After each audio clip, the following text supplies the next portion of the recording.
اب P T I کا تو ایکویژن بڑا چینج ہو گیا. جو نظر آ رہا ہے وہ لگ رہا ہے کہ پی ٹی آئی کے چیئرمین پتہ نہیں ایکویژن میں ہوتے ہیں یا نہیں ہوتے, پولیٹیکل ایکویژن میں, وی ڈونٹ نو. لیکن ایک اس کی تو گورنمنٹ ہے نا, یہ سارے تو اکٹھے ایک سائڈ پہ ہیں, پولیٹیکل سائڈ پہ. یہ کیوں نہیں ایک کر لیتے مساق معیشت؟ لیکن کیا مساق معیشت کس گراؤنڈز پہ ہو سکتی ہے؟ کیا کن اسپیسیفکس میں جانا پڑے گا؟ دیکھیے میری گزارش آپ سے یہ ہے کہ اللہ کے فضل سے ہمارے حکومت میں کچھ ریزیلینس ضرور ہے, اور جب ٹیررزم کا پرابلم جو ایک نیشنل ایکشن پلان بنا تھا, اتنے حد تک پہنچ گیا تھا کہ روزانہ 8 سے 10 آپ کے ٹیررسٹ انسیڈنٹس ہوا کرتے تھے. ہماری حکومت اس وقت کی ایک political consensus along with the establishment بنایا, پھر ضرب عزم اور رد الفساد امپلیمنٹ کر کے ہم نے ٹیررزم کو کافی حد تک ختم کیا. We had a national action plan with consensus. Today Pakistan needs a national action plan on the economic. اس میں کی پوائنٹس کیا ہوں گے, کیا اسپیسیفکس ہو سکتے ہیں؟ دیکھیں اگر ہمارے پارلیمنٹ میں یا ہم اس وقت کی حکومت ایک طرح سے کوئلیشن گورنمنٹ ہے, they need to bring in just the opposition. بات یہ ہے کہ آپ جس طرح آئین میں ہوتا ہے fundamental principles for economic policy making have to be given. مثلاً آپ کہیں گے اچھا جی جتنے یہ لاس میکنگ یہ قومی گئے ادارے ہیں, ایس او ایز ہیں, آپ پرائیویٹائز کریں گے یا بند کریں, یا بند کریں گے, ایک یہ ہوگا. دس could be a principle. The other principle could be that for example آپ نے جو اس وقت انڈر ٹیکسڈ سیکٹرز ہیں آپ کے, جو سب کو پتا ہے کون سے, پراپرٹی سیکٹر, آپ کا ریٹیل ٹریڈ سیکٹر, آپ کا ایگریکلچرل سیکٹر وغیرہ, they are under taxed and there is evidence, we have all done the research.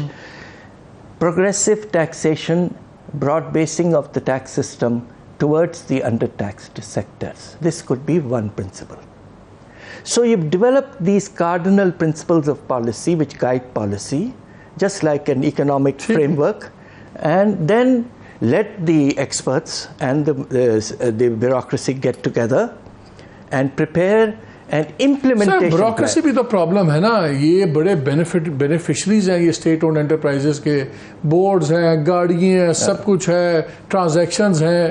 bureaucracy is part of the problem. But the decisions on policy should be with the political process, and of course we would want the power structure to be reflected. The point is کہ اگر آپ نے well defined, well thought out principles of policy بتا دیتے ہیں charter میں, تو اس کی امپلیمنٹیشن پھر یو کین گیٹ. لیکن میں بڑا پریشان ہوا جتنا اوپنلی اب کانفرنٹیشن ہوگی ہماری, وربل کانفرنٹیشن, کلیش ہو گیا ہے ہمارے منسٹر صاحب کا with I M F and ایوری تھنگ. گورنر اسٹیٹ بینک کا ان سے کلیش ہے, ان سے کلیش ہے, لگتا ہے کلیشز چل رہے ہیں. ہماری کریڈیبلٹی کیا ہوگی اب انٹرنیشنل مارکیٹس میں, فائنینشیل مارکیٹس میں؟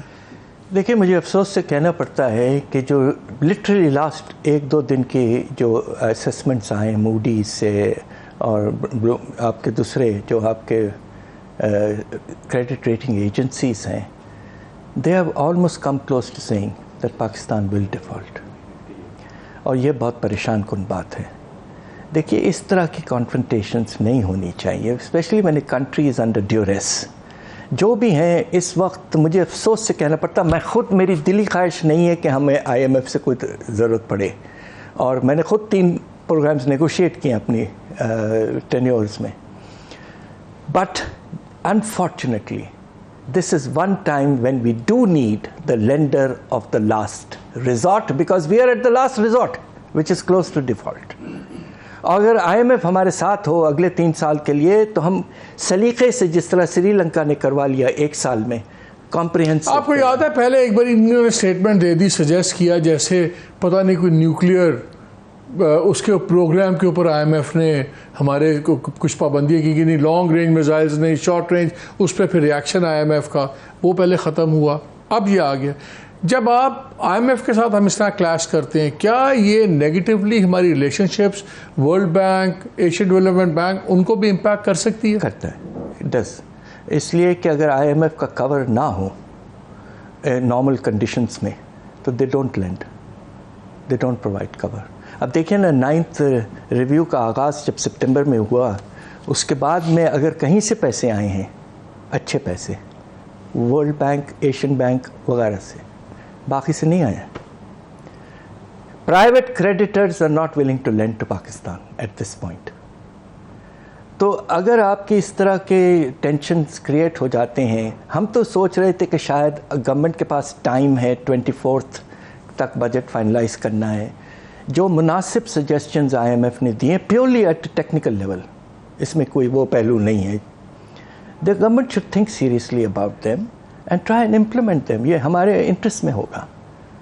But if this is the attitude تو میں کیا کہہ سکتا ہوں. لاسٹ عمر یہ تھوڑا سا وقت ہے، یہ مجھے بتائیے، یہ بھی تو ہو سکتا ہے کہ گورنمنٹ یہ بھی چاہتی ہو کہ ہم اس وقت آئی ایم ایف کے شیکلز میں نہ جائیں. ہم نے ایک بجٹ دیا ہے جو الیکشن ٹائپ بجٹ ہے، ایکسپینشنری بجٹ ہے، جو ریئلسٹک بجٹ نہیں ہے. آپ نے خود اپنے آرٹیکل میں لکھا ہے کہ بالکل ریئلسٹک بجٹ نہیں ہے. تو میں بھی شاید وہ چاہتے ہی نہیں ہیں کہ ہم آئی ایم ایف کے پروگرام میں رہیں، ورنہ ہمیں تبدیلیاں کرنی پڑیں گی.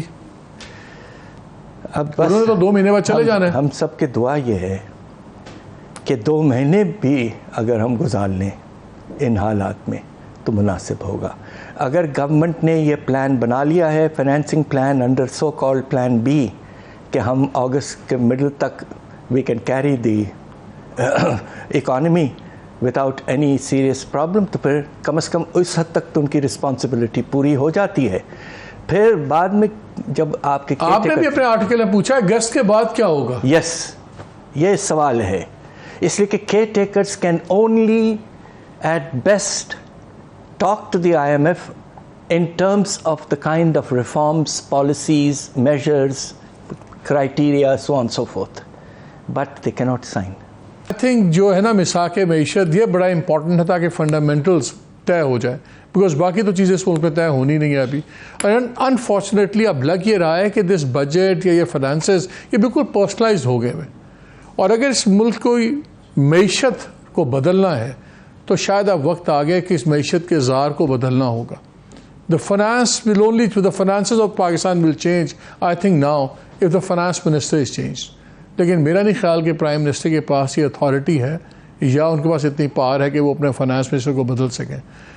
اٹ از ویری انفارچونیٹ کہ جب آپ اتنے بڑے بڑے فیصلے اس بیسس پہ لیں گے 2 ماہ کے بعد آپ شاید گورنمنٹ میں نہیں ہوں گے، گھر چلے جائیں گے. لیکن پاکستان یہی ہے، پاکستان کے عوام یہیں پہ ہیں، ان کے پرابلمز یہیں پہ ہیں، اور آپ کو کوئی حق نہیں ہے کہ آپ ان کو کمپاؤنڈ کر کے پاکستان کو ایک امپاسبل سچویشن میں ڈال دیں.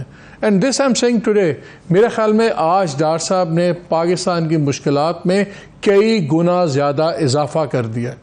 کچھ چیزیں ہوتی ہیں آپ کو بنانی پڑتی ہیں. یہ ایسی جگہ لے گئے ہیں پاکستان کو کہ اب ان کا کیا پہلے انڈو کرنا پڑے گا اور پھر ری بلڈ کرنا پڑے گا. Do we deserve this? Do we deserve what the finance minister is doing? صرف غصہ کرتے ہیں اور I don't know what more to say.